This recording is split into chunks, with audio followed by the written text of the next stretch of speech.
इसमें बारहमासा मलिक मोहम्मद जायसी, इसमें हमने आपको मलिक मोहम्मद जायसी का जीवन परिचय, अन्य इनसे संबंधित साहित्य परिचय, साहित्यिक विशेषताएं, रचनाएं और भाषा शैली, ये आपको हमने सब बताया। और बारहमासा कविता जो है इसका सार रूप में भी आपको हमने बताया। तो इसमें आगे अगहन का काव्यांश और इसमें पूछ जाड़ थर वाला ये भी काव्यांश और लागे महापरे अंपाला ये भी हो चुका। अब हम देखते हैं इसमें फागुन मास का देखते हैं। फागुन मास है और फागुन पवन झकौरे बहा, जौगन सीवू जाई किनी सहा, तन जस पियर पात भागोरा, बिरहन रहै पवन कोई छोरा, तरीमर झरई झरई बन ढाखा, भई अनपत फूल फर साखा, करिन्ह बनाफती किन्ह उदासु, मोह कहाँ भा जगदून उदासु, फाग करही सब चांचरी जोड़ी, मोही जिए लाई दीन जसी होरी, जो पे पियही जरस जरत अस धावा, जरत मरत मोही रोस ने आवा, राती को देवस यही मन मोरे, लागो कंत छात जेऊ तौरे, यह कर जालम छार कई कहूँ कि पवन उड़ाऊ, और मकु तेही मारक होई, परम कंत धरई जम पाऊ। इसमें सबसे पहले संकेत, जब भी आपको लिखना है सबसे पहले संकेत लिखना है। कोई भी काव्यांश आपके सामने लिखने के लिए आए तो संकेत लिखेंगे और संकेत लिखने के बाद ही उसके बाद यहाँ पर संदर्भ होगा और संदर्भ के बाद में प्रसंग लिखा जाएगा और प्रसंग के बाद यहाँ पर व्याख्या, व्याख्या के बाद में विशेष। तो इसी प्रकार से इस क्रम में हम व्याख्या पूरी करेंगे। और पहले बता चुके हैं कि इस क्रम में जो व्याख्या पूर्ण नहीं करता उसके नंबर जो हैं वह कम हो जाते हैं। इसलिए इस क्रम में ही आपको व्याख्या पूर्ण करनी है। और इसके बाद काव्य सौंदर्य जो है भाव पक्ष और कला पक्ष दोनों में, भाव सौंदर्य और कला सौंदर्य के अंतर्गत जो लिखा जाता है वो अलग से प्रश्न बनकर के आता है। उसमें लगभग आपको 2 काव्यांश करने पड़ते हैं, 3 काव्यांश लगभग होते हैं, तो आपको वह अलग से प्रश्न करना पड़ता है। इसलिए व्याख्या वाला अलग और काव्य सौंदर्य वाला अलग। तो इसलिए इस बात का विशेष रूप से ध्यान रखें कि व्याख्या के अंतर्गत इन सभी शीर्षकों को देखते हुए हमें व्याख्या पूर्ण करनी है। तो सबसे पहले संकेत, संकेत के बाद संदर्भ कई बार हो चुका, और प्रसंग। यहाँ प्रसंग जो देखते हैं फाल्गुन का महीना है, फाल्गुन का महीना, और इसमें और अधिक सर्दी बढ़ जाती है फागुन में। और इस प्रकार जो श्रृंगार रस के अंतर्गत वियोग रस में विरहिणी है वह और अधिक तड़पती है। तो वही यहाँ पर बताया गया है कि विरहिणी का जो कष्ट है, विरहिणी नायिका का जो कष्ट है वो अधिक बढ़ जाता है और उसी कष्ट का यहाँ पर विशेष रूप से वर्णन किया गया है। तो फागुन के महीने, फागुन पवन झकोरे बहा चौगुन सिंह जाए किनी सहा। तो इसी प्रकार से सर्दी जो है बहुत अधिक बढ़ जाती है। फागुन के महीने में हवा के जो झोंके हैं उन झोंकों से जो ठंड बढ़ती है उस ठंड में अत्यधिक वृद्धि हो जाती है, बहुत अधिक सर्दी बढ़ जाती है। इस समय ठंड को सहना कठिन होता है, ठंड सहन नहीं की जा सकती। नागमती कहती है कि मेरा शरीर जो है वह पत्ते के समान पीला पड़ गया है।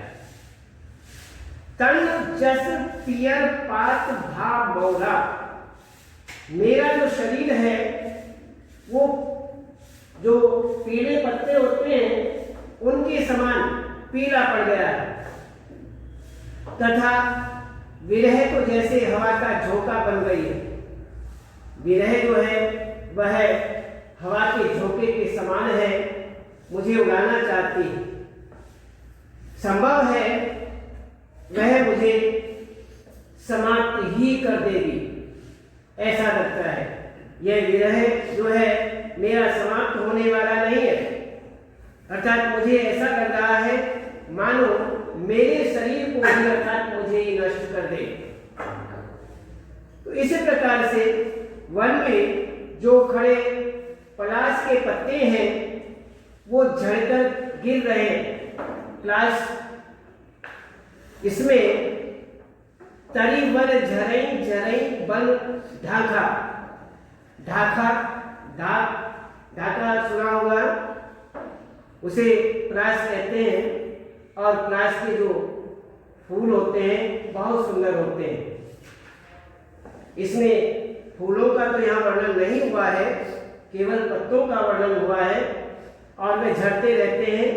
झड़ करके पलाश का जो पेड़ होता है, आपने छोटा पौधा देखा होगा, छोटे पलाश देखे होंगे, ढाके देखे होंगे, लेकिन उसका बहुत बड़ा पेड़ बन जाता है। पेड़ बनने के बाद उस पर फूल भी लगते हैं। उन फूलों की सुंदरता कम नहीं होती। 3 पंखुड़ियों के लगभग गुलाबी रंग का जो फूल होता है, नीचे का जो हिस्सा है वो काले रंग का होता है।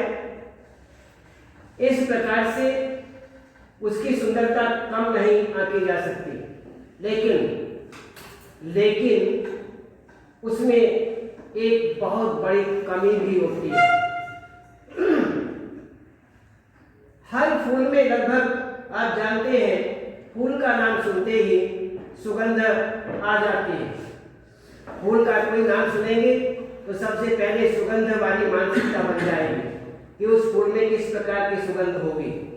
लेकिन पलाश का जो फूल है उसके अंदर सुगंध नहीं होती, गंध नहीं होती, वह बिना सुगंध का ही होता है। बस यदि देखा जाए तो उसमें सबसे बड़ी कमी जो है यही होती है। सुंदर फूल बहुत सुंदर होता है, फूल में कोई कमी नहीं होती है। तो इस प्रकार से यहाँ पर पलाश का जिक्र किया गया है। पलाश के पत्ते के समान, पलाश के जो पत्ते हैं वो झड़ करके गिर जाते हैं, गिर रहे हैं और शाखाओं में फूल लग गए हैं। फूल का भी यहाँ बता दिया, उसकी जो शाखाएं हैं उन पर फूल दिखाई देते हैं, पत्ते सारे झड़ जाते हैं, ये दिखाई बताया गया है। तो उसमें पलाश का पूरा बड़ा पेड़ होता है, उसमें आपको फूल ही फूल नजर आएंगे।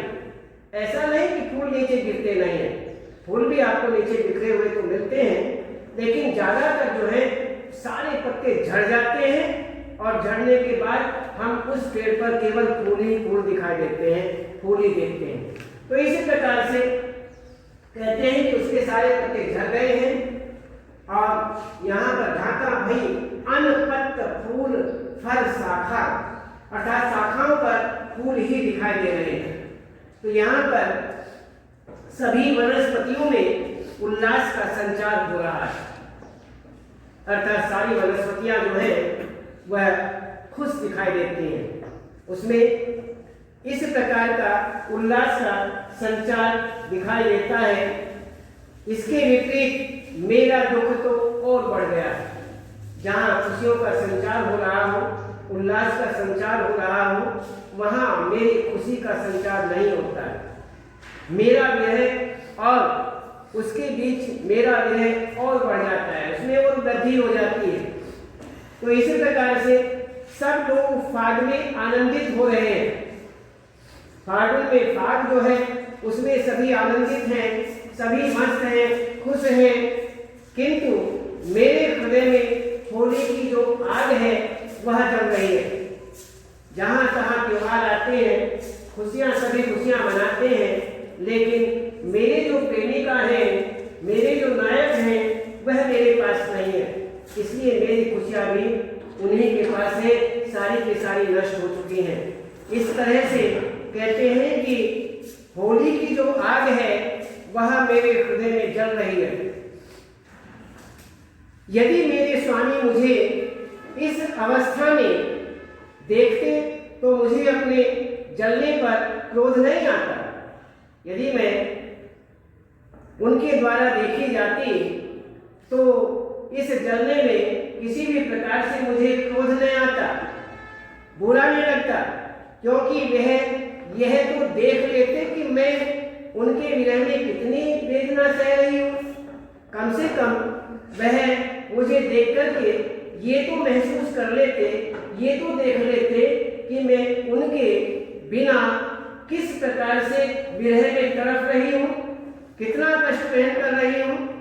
तो नागमती यहाँ पर कहती हैं कि दिन रात मेरे मन में यही इच्छा बनी रहती है, यही कामना रहती है कि अपने स्वामी की सेवा में लगी रहूं। मैं हर समय अपने स्वामी की सेवा करती रहूं। कहते हैं कि करेन्न बना फति किन्न उदासु सो कहाँ भाजग दून उदासु फाग फल करही सब चाँच जोरी मोही जिए लाई दिन जसी होली जो पे पियही जरत अस भावा जरत मरत मोही रोष ने आवा, अर्थात मुझे रोष नहीं आता। यदि वे मुझे अच्छी तरह से देख लेते तो इस प्रकार से जो पियही जरत अस भावा जरत मरत मोही रोष ने आवा राती हूँ देवस यही मन मौने लालो कंत छार जेव तौरे। इसमें कहते नागवती जो है यह आकांक्षा करती हैं कि वह अपने शरीर को जला करके भस्म कर दे, अर्थात इस विरह से छुटकारा मिल जाए और फिर पवन से कहे कि मेरे जो शरीर है, मेरा शरीर जो है, मेरे शरीर की जो भस्म है, जो राख है, उसको रास्तों पर उड़ा दे, अर्थात उस रास्तों पर उड़ा ले जाना, उस रास्ते पर उड़ा ले जाना जिस से होकर मेरे स्वामी के चरण और आगे बढ़े। अर्थात नागमती अपने स्वामी के चरणों में अपने जीवन को सफल करना चाहती है कि हे हवा, अर्थात मैं अपने शरीर को भस्म करना चाहती हूँ, भस्म कर देना चाहती हूँ और चाहती हूँ कि जो हवा है वह हवा मेरे भस्म को, मेरे शरीर की भस्म को उड़ा करके ले जाए और उन रास्तों पर जाकर के गिरा दे जिन रास्तों से मेरे जो प्रेमी है, पति है, वह चल रहे हो, उनके चरण पड़ रहे हो। तो इसी प्रकार से वो उनके अपने ये भावना व्यक्त कर रही है।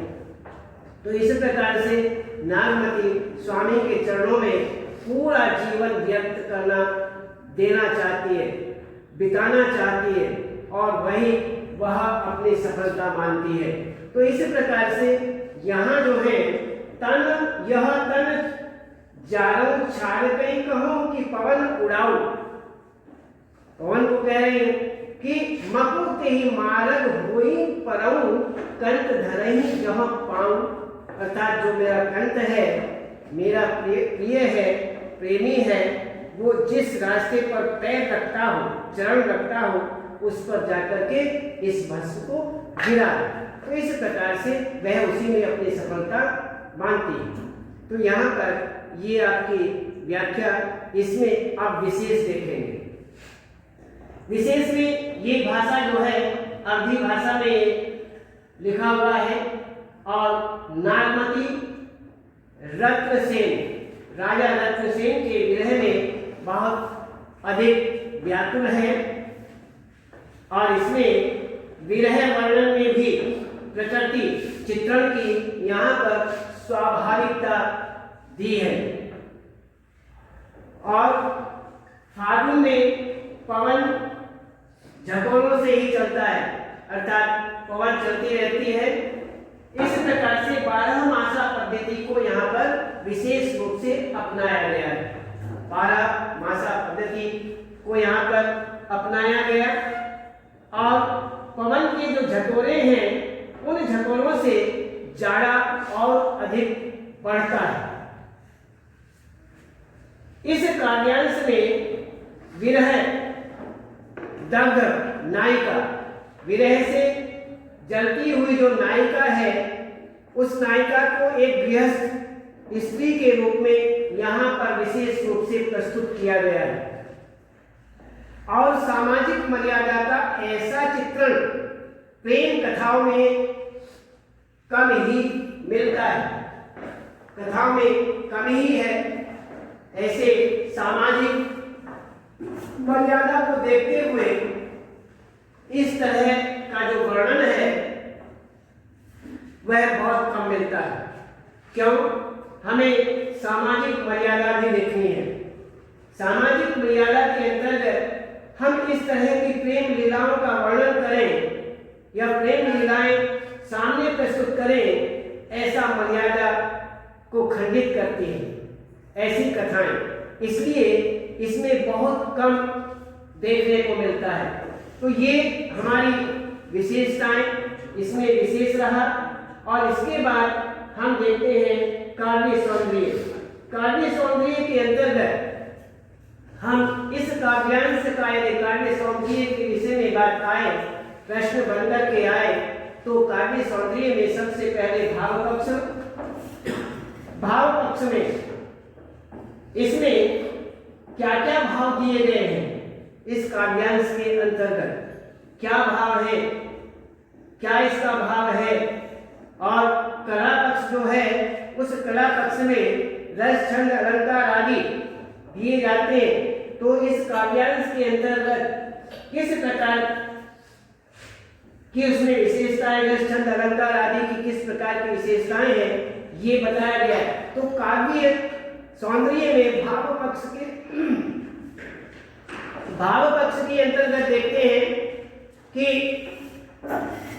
फागुन महीने में नागमती का जो विरह व्यथा का जो मार्मिक वर्णन है, वह यहाँ पर किया गया है कि हर प्रकार से विरह की जो व्यथा है उसका यहाँ पर विशेष रूप से वर्णन हुआ है।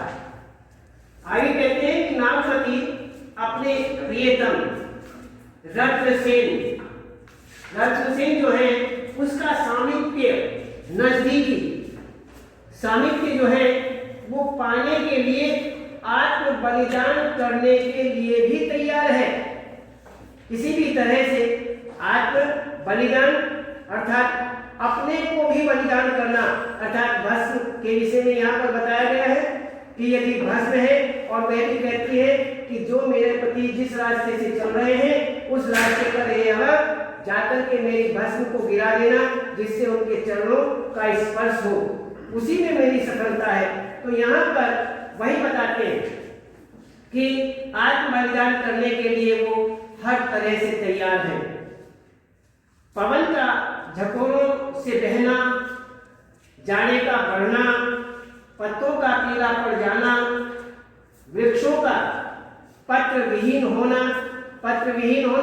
अभी जो बताया था हमने, क्लास का जो पेड़ होता है उस पर पत्ते झड़ जाते हैं और झड़ने के बाद उस पर डालियों पर फूल नजर आते हैं और वह पत्रहीन हो गए, पत्तों से हीन हो जाता है। तो पत्र विहीन होना, वनस्पति का प्रसन्न हो जाना, चारों तरफ खुशियां ही खुशियां।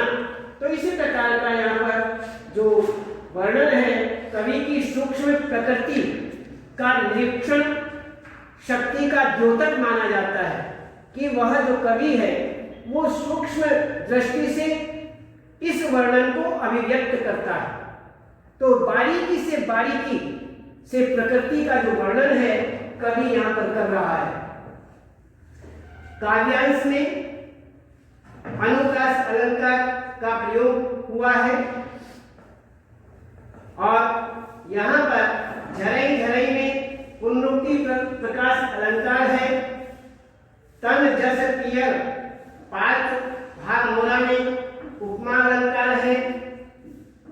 विरह में रहाई पवन में उत्प्रेक्षा अलंकार है तथा जगह जगह यहाँ पर अतिशयोक्ति अलंकार भी दिया गया है। तो इस प्रकार से ये अलंकार हुए।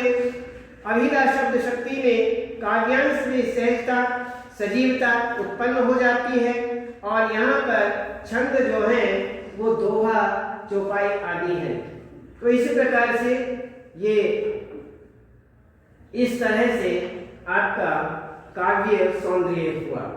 तो इसमें यह 12 मासा, इसमें देख लेना, ये आपका पूरा हुआ 12 मासा। उसके बाद हम आपको आगे पढ़ाएंगे। आज केवल इतना ही।